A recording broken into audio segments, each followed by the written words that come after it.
Hey everyone, welcome to Watch It Paint It. I'm Benson, and I'm afraid you're stuck with me again today. I've been painting Killer Croc from Batman Gotham City Chronicles board game. Once again, Ben has requested I use the contrast range to get these guys done. I think he's super hyped to get these all painted up and on the table, ready to play the game, and contrast is undoubtedly the quickest way to do that.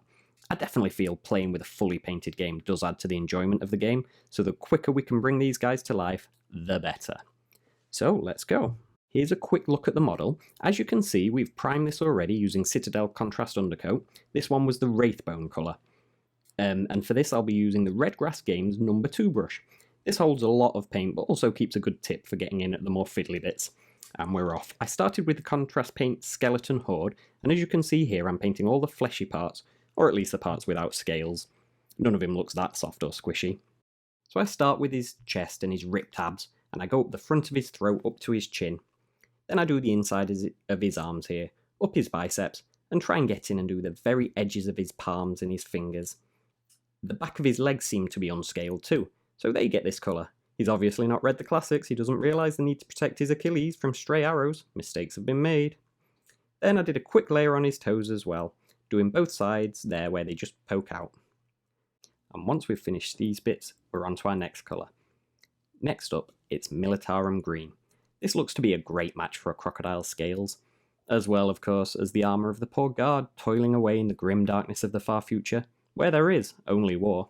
So we use this colour all over his back, trying to make sure the paint flows into all the gaps in his scales to add some nice depth, while maintaining a smooth layer on the raised parts, just moving the paint around with the brush to try and avoid any pooling. We don't want any splodges of dark colour on the tops of the scales, only in the recesses to make that nice realistic 3D look. I also paint this over the majority of his arms, all over the backs and sides. Now we do have to be a bit careful here to try not to allow any of this green to spill over onto the yellowy brown flesh colour we've already painted in. I guess in this instance it wouldn't be the end of the world. You often see in nature colours bleeding from one part of a bug or an animal onto another part. But ideally we want to keep this paint job as clean and as tidy as we can. This colour is also used for his head, his face, and the back of his neck and his big broad shoulders. The contrast really brings out the detail in these parts, as you can see here. As we do his face and we see the sculpt start to come to life, really brings out the detail. Lastly, we do a quick dab of green on the back of his fingers. He's got very fleshy palms but hard scaly backhand. Good for the slapping, I guess. Onto his trousers, and for this I've used another contrast, LEVIADON blue. So we load up our brush and we just start moving the paint around into all the creases in the fabric. Again, being careful not to splurge onto bits we've already painted as we move this quite thick paint around. Now, I should add here that I haven't diluted any of these contrast paints down. Citadel do sell a contrast medium to do so, but thus far I've always just used these straight from the bottle. Now, I actually think this is something that I need to change. These contrast paints have wildly varying consistency, and some, like this LEVIADON blue, or like Dark Angel green, they're much thicker than some of the others. I really don't like how they dry. I find it's a lot more patchy than the thinner alternatives, but in classic Benson style, I complain about it without actually doing anything about it, like watering it down. So that is something that I do intend to change soon. And so, when our single coat of contrast paint has dried, the trousers are done. We move on to our first non-contrast paint. This is Brainmatter Beige by Army Painter, and I use this to go over the wraps around his wrists. Now later on, we will be adding a wash to this whole area to bring out the detail that's all been sculpted in there, but for now, we want a nice flat base colour, and this off-white colour seems ideal to represent bandages or wraps, like he has around his wrists here. Then we're on to his tongue. Now this should also be green, but we want it to stand out from his scales.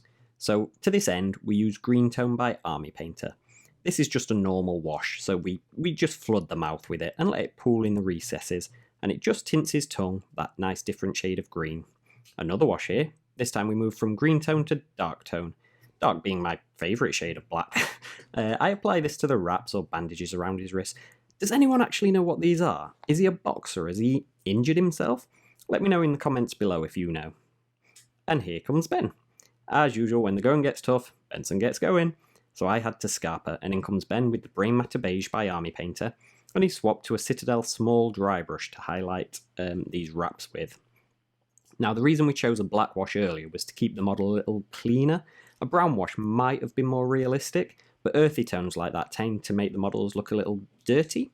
So we used black to keep the cartoony feel, and keep the bright edges to the cloth that we've painted in here helps accentuate that. And with that, Benson, it's actually gone now. So not only am I painting, I am also now giving you the heads up as to what's going on, like the fact that that was over 3 hours of Benson talking into a microphone to get 5 minutes 24 seconds of audio. Guys, if you've never tried recording yourself talking to nobody into a microphone about something you've done, you should give it a go. It's a world of fun, and it's really enjoyable actually watching Benson doing it. I was considering streaming on Twitch so we could all see the difficulty it is getting words out in a meaningful way for these videos. But yeah, it's truly fun to watch somebody else struggle at it. So big up Benson, let him know thank you in the comments below, because I do appreciate having a rest from talking non-stop at you. So for highlighting up his trousers, I'm just using Wolf Grey, and I applied that edge highlight to every single crease. Quite a bright, vibrant highlight, very cartoony, very poppy, but I think it looks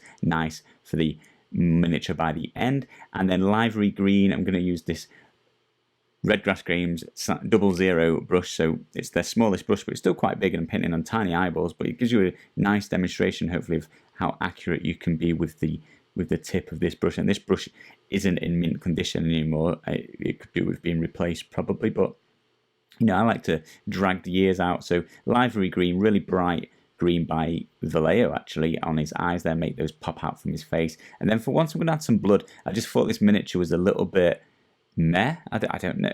I mean, it's only 3 or 4 colours, and it's quite a big miniature. I guess that's where it gets the meh. Had this been a small miniature, because it's a sort of boss, a big boss, I wanted to add a little tiny bit of blood. High risk, high reward, as I often end up putting on too much blood, and I always think less is more myself with blood. Everyone likes blood differently. Some people don't want it at all, so by all means miss out this step entirely. If you like a little bit of blood, that's what I'm going to go for. I'm going to go for a splatter as well, and I've changed my technique. I used to try and flick the brush and get a splatter, but I found that quite hard to control and didn't look that realistic either, and I'd be covered in paint, like completely covered my thumb. So now I've got super watered down, 50% if not more, on a big wide thick brush, hold it close to my mouth and just do a little blow, little quick burst, and that blood, there you go, you can see it's pooled in some places, quite realistic, big splatters. Then just going to blow the opposite direction, just try and make it splatter across both of his legs, and I'm happy with that. I'm going to stop